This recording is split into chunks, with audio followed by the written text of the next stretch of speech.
안녕하세요. 닥터 캐럿입니다. 저는 오늘 폭식증 치료 프로그램 1회기를 들으러 왔는데요. 지난 영상을 보신 분들은 기억하시겠지만 제가 다양한 활동을 하면서 스트레스를 좀 폭식으로 푸는 경향이 있었어요.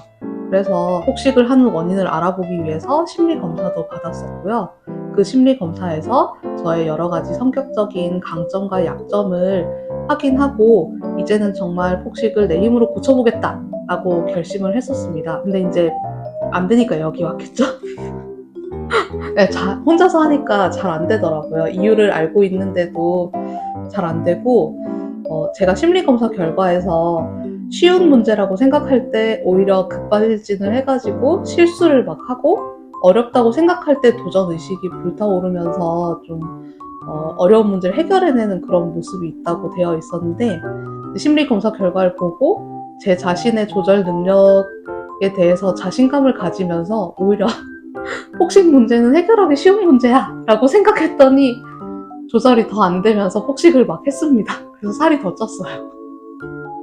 그래서 이런 실수를 하지 않고 다시 한번 폭식증을 정말 잘 고쳐보고 싶어서 폭식증 치료 전문 프로그램을 개발하신 우리 전문가 선생님을 찾아서 이 프로그램을 직접 제가 체험해 보기로 하였습니다. 제가 처음에 안내를 받기로는 일정 주차에 따라서 해야 될 어떤 과제들이 있고 또 해야 될 목표가 있는 걸로 알고 있고요. 폭식증이라는 증상에 맞추어서 그 목표들을 개인별 수준에 맞추어 가지고 할 수 있는 걸로 알고 있어요. 그래서 저는 이 회기가 첫 회기인데도 숙제를 이미 받았거든요. 어떤 숙제였냐면 이 프로그램을 시작하기 전에 자신이 밥을 먹는 모습을 찍어보라고 하셔서 제가 먹는 거를 동영상으로 찍었는데 좀 창피하기도 하고 어떻게 나왔을지 좀 궁금하기도 하고 전문가의 의견은 어떤지 또 한번 들어보겠습니다. 안녕하세요. 폭식증 프로그램에 오신 것을 환영합니다. 네. 잘 부탁드립니다. 네. 저희가 준비한 프로그램은 이제 폭식증 프로그램인데요. 식이 문제를 가지고 계신 분들이 대부분 음식에 대한 조절 능력을 상실을 하셔가지고 식이 문제를 잘 이끌어 가시다가 갑자기 어느 순간 놔버려서 폭식을 하게 되고 이런 문제들을 계속 반복적으로 경험하면서 본인에 대한 그런 자존감이라든지 효능감이라든지 이런 것들을 점점 잃어가는 그런 문제들까지 경험하시는 경우가 많아서 폭식증 식이 문제에 대한 개입뿐만 아니라 우리는 마음 챙김을 하면서 자기 자신에 대해서도 조금 알아가는 그런 시간을 갖도록 구성되어 있는 프로그램입니다. 네, 오늘 저희는 우리가 겪고 있는 식이 문제에 대해서 허심탄회하게 터놓고 이야기를 하는 시간을 처음에 가질 거고요. 그리고 우리가 이 치료 프로그램을 통해서 이루고자 하는 목표가 무엇인지, 그래서 미래의 나의 모습이 어떤 모습이 되고 싶은지에 대해서도 간단하게 희망사항을 얘기를 해보는 시간을 가질 거예요. 근데 꼭 반드시 그렇게 해야겠다라는 또 압박감이라든지 부담감이라든지 이런 것들을 겪으면 또다시 식이 문제가 나타날 수 있어서 그런 부분을 좀 이완시킬 수 있는 그런 마음챙김 기술 또한 오늘 잠깐 해보도록 하겠습니다. 이런 음식을 먹는 행동을 즐기지 못하고 거기에 계속 뭐 의미를 부여하면서 실패를 했다가 폭식을 했다가 실패를 했다가 폭식을 했다가 이렇게 하면서 점점 그 행동에 몰입하게 되는 그런 문제들을 경험을 하는 게 현대인의 다이어트에서 가장 안 좋은 결과인데 많은 분들이 그걸 겪고 있어요. 문제는 이런 식으로의 반복은 음식 중독을 불러올 수도 있다는 건데요. 네. 음식 중독이란 것은 식이 문제를 일으키는 또 중요한 문제가 되고 있거든요. 음식 중독은 약물 중독이나 쇼핑 중독, 뭐 스마트폰 중독, 마약 중독 이런 것과 같이 음식 역시 가장 강력한 중독을 일으키는 물질 중에 하나예요. 맞습니다. 근데 우리는 음식 중독을 크게 문제라고 생각을 하지 않고 있어요. 왜냐하면 너무 우리와 밀접하게 관련이 있는 물질이고, 그리고 이 물질 없이는 사실 우리는 살아가는데도 어려움이 있기 때문에 쉽게 접할 수 있기 때문에 이거를 음식을 먹는 행위를 자체를 중독이라고 생각을 하지 않고 있고, 그리고 그런 모습을 보였을 때 내가 음식 중독인 것을 받아들이기도 조금 힘들고 어디 가서 얘기하기도 조금 부끄러운, 다들 뭐 그걸 되게 가볍게 생각하고 넘길 수도 있고요. 우리는 어떤 물질에 대해서 이거를 조절하는 능력을 상실했을 때 그것은 중독 상태이고, 그랬을 경우에는 반드시 치료적인 도움이 필요하다는 것을 스스로 알고 계셔야 될 것 같아요. 혹시 진료를 보시고 오늘 진료 너무 힘들었으니까 집에 가서 나 치킨 시켜 먹겠다. 아니면 오늘 스트레스가 좀 심한데 난 집에 가서 매운 거 먹어야 되겠다. 뭐 이렇게 하면서 이런 이야기들이 익숙하지 않으세요? 어떻게 하셨죠? 이러면서 우리는 약간 부정적인 감정이라든지 스트레스에 대한 도피처로 음식을 선택하는 경우가 너무 많은데, 이러한 상황이 반복되면서 점차 이제 중독에 빠져든 거죠. 먹는 행위는 우리가 매일 어쨌든 해야 되는 행위이고, 그다음 먹음을 통해서 즐거움을 많이 느끼셔야 되는데, 그게 부정적인 감정의 도피처가 되면 안 되는 거거든요. 우리는 음식이랑 좋은 관계를 맺어야 되고, 어떻게 하면 내 삶과 인생을 즐기기 위해서 재밌게 음식을 먹을 수 있을지에 대해서 우리는 앞으로 10주간 이 프로그램을 네. 진행을 하면서 점점 음식과 가까워질 겁니다. 알겠습니다. 네. 이미 저와 음식이 한 몸인 경우는 멀어져야 되지 않나요? 건강한 음식과 가까워져야죠. 네, 가까워져 알겠습니다. 보겠습니다. 알겠습니다. 네.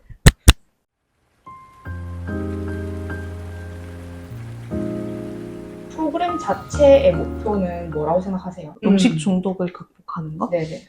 그러면 원장님만의 목표. 1kg 빼기. 어, 야간 진료 끝나고 폭식 안 하기. 여행 가서 폭식 안 하기. 그럼 폭식을 고치고 싶은 이유는 뭐예요? 뭐랄까, 위안을 받긴 한데, 네. 좀 행복하다는 느낌은 안 들고, 약간 피곤한 퇴근길을 마무리하는 그런 느낌이라서 엄청 즐겁고 행복하진 않아요.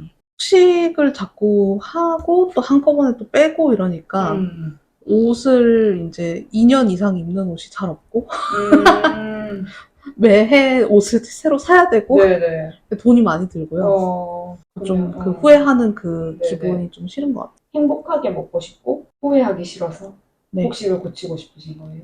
네. 미래의 나의 모습. 미래 템플릿. 맛있는 거 먹고 기분 좋을 정도로만 식사를 마칠 수 있었으면 좋겠어요. 뭐 이렇게 유튜브 찍거나 이럴 때 네. 중요한 모임이 있을 때 벼락치기 하듯이 며칠 굶고 이런 거 안 했으면 좋겠어요. 그러면 저희가 이 영상을 보면서 우리가 앞으로 계속 적어나갈 자기 관찰 일지를 한번 작성하는 것을 연습을 해볼 건데요. 한번 같이 볼까요? 알겠습니다. 네. 이미 근데 오전 일정을 해서 피곤한 상태였기 때문에 되게 지친 마음으로 좀 약간 진료 끝났을 때처럼 좀 약간 지친 상태로 먹고 있어요. 그래서 다음으로 야채 드시네요? 이렇게 할 때 근데 또 대단히 재밌는 거를 하는 것도 아니고 네, 맞아요. 뭔가 이렇게 쳐다보고 있을 때 익숙한 것 같아요. 네, 계속 카톡하고 뭐 다른 거 보고 먹고 아마 이때쯤에 뭔가 유튜브를 봤어요.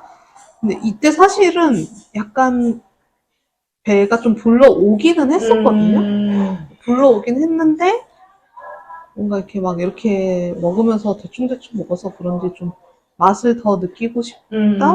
또 뭔가 식사를 끝내기에는 너무 빠르다라는 그런 기분이 들었던 것 같아요. 배가 부르기는 불렀는데 배부름의 신호를 무시하고 네, 그렇죠. 식사를 계속 드신 거네요. 막 가득 찼다 이런 느낌은 네네. 아니긴 했어요. 더 많이 먹으면은 진짜 배가 부를 것 같다 이런 느낌은 들었는데 계속 좀 먹고 맛있기는 했거든요. 그리고 이제 3가지인데 막 이제 한 개씩 먹으니까 약간 이거는 아까 몇 입 안 먹었는데 이런 생각도 또 요거 먹고 그럼 또 이거 먹었으니까 또 다음 거 야무지게. 핸드폰을 계속 보고 계시고. 네, 이게 또 양손잡이이기 때문에 굉장히 이 특화되어 네, 있어요. 특화되어 있네요. 근데 이제 어느 정도 이제 허기가 가셨고 사실은 이제 배가 되게 더 불러 있는 네네네. 상태니까 막 계속 뭘 먹진 않아도 되는 상태여서 그럼 여기서 식사를 중단하신 건지 아니면 또 예, 더 이어서 하다가 드시네요 먹고 하면서. 먹고 지금 이미 약간 그렇게 혹한 표정은 아니죠. 네네네네. 씹는 속도도 많이 느려지셨고. 아 그렇네요. 음. 음미하는 게 아니라 우걱우걱 이렇게. 아 내가 저렇게 먹는구나. 조금 충격이네. 아 저렇게 먹고 있었구나. 음식 씹는 속도도 느려졌네요. 지금 충분히 약간 포만감을 많이 느끼고 계신 상태였을까요? 많이 배불렀는데 뭔가 약간 배 부른데 그래도 한 입만 더 먹을까? 약간 이런 생각도 들고 또 이걸 하면서 먹으니까 이제 뭐 평소에 영상을 보거나 이렇게 드라마나 시트콤이나 이런 걸 볼 때도 네네. 그렇고 이걸 하니까 뭔가 이게 사실 이걸 먹는 거하고 문제 푸는 게 항상 같이 끝나야 될 필요는 없잖아요. 네네네. 근데 왠지 이거를 이렇게 푸는 동안에는 뭔가 더 계속 그냥 먹는 것도 같이 하고 있어야 될 것 같은 그런 되게 좀 고민을 했던 것 같습니다. 여기서 그만 그만 먹을까? 먹을지. 음식을 드시는 게 아닌 것 같아요. 지금 약간 문제 푸는 모드로 바뀌었는 것 같아요. 적당히 배부른 걸 넘어서서 네네네. 배가 굉장히 좀 굉장히 꽉 찬 느낌. 첫 번째 칸은 이제 내가 뭘 먹거나 마신 날짜와 시간. 그리고 두 번째 칸은 뭘 먹었는지와 음료 마셨은 거. 섭취한 장소를 적어주세요. 그 다음에 네 번째 칸은 내가 봤을 때 폭식을 한 것 같은지, 보상 행동이 있었는지, 있었다면 뭐였는지, 식사에 영향을 줬던 사건이 있으면 사건을 적으셔도 되고, 아니면 영상을 보면서 느꼈던 그런 생각들을 적으셔도 됩니다. 제가 먹는 모습을 관찰한다는 생각은 한 번도 해보질 못했기 때문에 새로운 시도라고 생각을 했고 찍으면서도 카메라를 의식해서 너무 조금 먹지 말아야겠다 이런 생각을 조금은 하긴 했었어요. 이 카메라가 되게 의식이 되면서 솔직한 모습을 보여줘야지 라고 생각을 했는데 평소보다 더 약간 문제 행동을 한 것 같아서 좀 민망하고.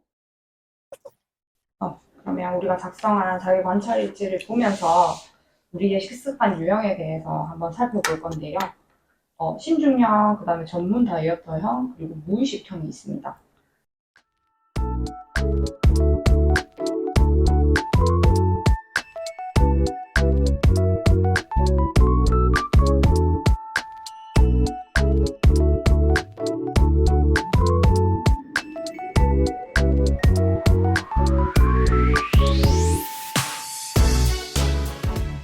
감정적 무의식형은 많죠. 네.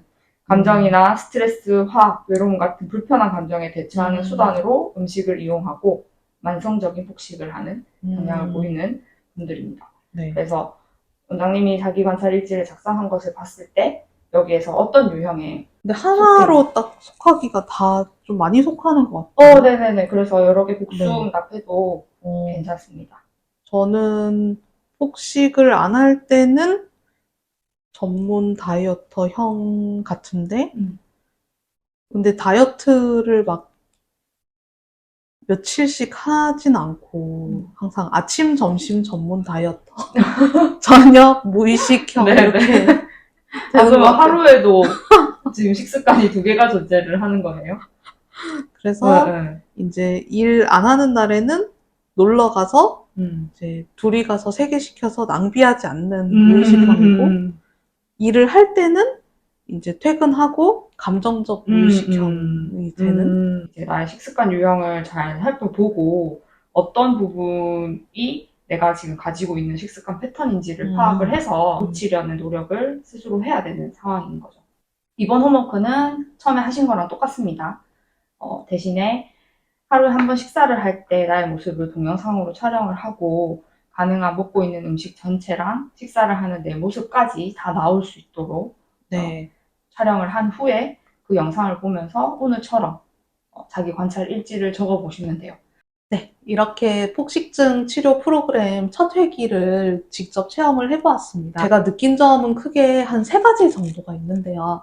처음에는 우선 제가 음식 사진을 찍어서 기록하는 어떤 다이어트 일지를 써본 적은 있었지만 제가 먹는 모습을 직접 찍어서 확인을 해본 적은 이번이 처음이었는데 그 동안에는 내가 음식을 이제 사진으로 찍어서 남기고 양을 측정하고 그래서 뭘 얼마나 먹었는지만 이제 중요하게 생각을 했는데 그게 아니라 어떤 음식을 먹든 간에 내가 어떻게 먹는지도 중요하다는 걸 이번에 깨달아서 굉장히 좀 놀랬고 생각보다 무엇을 얼마만큼 먹느냐도 중요하지만 내가 뭘 하면서 먹느냐, 어떤 자세로 먹느냐도 중요한 것 같아요. 저는 사실 그동안 식사를 하면서 제가 배가 불러온다는 느낌을 무시하고 먹는다는 인지를 하질 못했는데 영상을 찍으면서 이때 내가 무슨 생각을 했었지, 뭐 했지 하고 돌아보니까 배가 부른데도 여러 입을 더 먹고 있더라고요. 그런 부분이 좀 폭식 증상에 영향을 미치지 않았나 이런 생각이 들고요. 두 번째는 제가 처음에 이 폭식증 프로그램이 짜여진 회기별 어떤 목표가 있기도 하지만 개인별 수준에 맞추어서 진행된다고 안내를 받았다고 말씀을 드렸잖아요.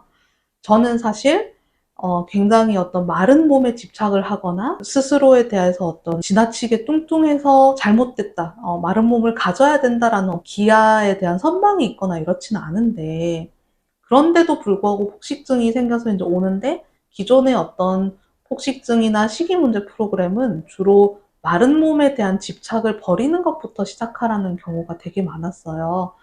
꼭 마른 몸을 가지고 싶어 하지는 않고 폭식만 고치고 싶어 하는 분들에게도 이 프로그램이 도움이 되는 것일까? 라고 의구심을 가지고 시작을 했었는데 마른 몸 다이어트에 대한 어떤 강박을 너무 집중적으로 다루진 않고 저의 어떤 상태에 맞게 폭식의 행동에 대한 원인부터 먼저 직접적으로 진단을 하고 유형을 분류하는 걸로 넘어가는 부분이 저한테 조금 맞추어서 이루어진다는 그런 느낌을 받았었어요. 아마 또 몸에 대한 이미지나 마름에 대한 강박이 있으신 분들께는 또 그에 맞추어서 다른 내용이 조금은 들어가지 않을까 이런 예상도 됐고요. 세 번째로는 식습관 유형에 대해서 이러한 분류가 있다는 것을 저에게 좀 알려주셨는데 이 식습관 유형 분류라는 것을 처음 좀 접해본 것 같습니다. 보통 다이어트를 할 때 어떤 영양학적인 지식이나 뭐 호르몬 불균형 또는 영양소의 어떤 균형 이런 부분에 조금 더 칼로리 이런 쪽에 이제 초점을 맞추는데 오히려 칼로리나 영양소 얘기는 하나도 안 하고 내가 먹을 때의 유형이 어디에 해당하는지를 짚어봐서 스스로 좀 찾아보게 한 게 되게 인상적이었어요. 그리고 내가 그 어떤 한 가지 유형이라고 딱 국한 짓는 게 아니라 이 여러 가지 유형이 상황별로 나타날 수 있고 여러 가지가 걸쳐져 있다는 걸 좀 확인을 했더니 오히려 이런 상황에서 이런 심리를 통해서 폭식이 나타나는구나. 그리고 그 폭식이 또 폭식을 하지 않을 때 어떤 식으로 좀 사람을 불편하게 만들고 그리고 좀 식이에 대한 강박을 강화시키는구나 하는 거를 이해할 수가 있어서 굉장히 좀 도움이 됐던 것 같습니다.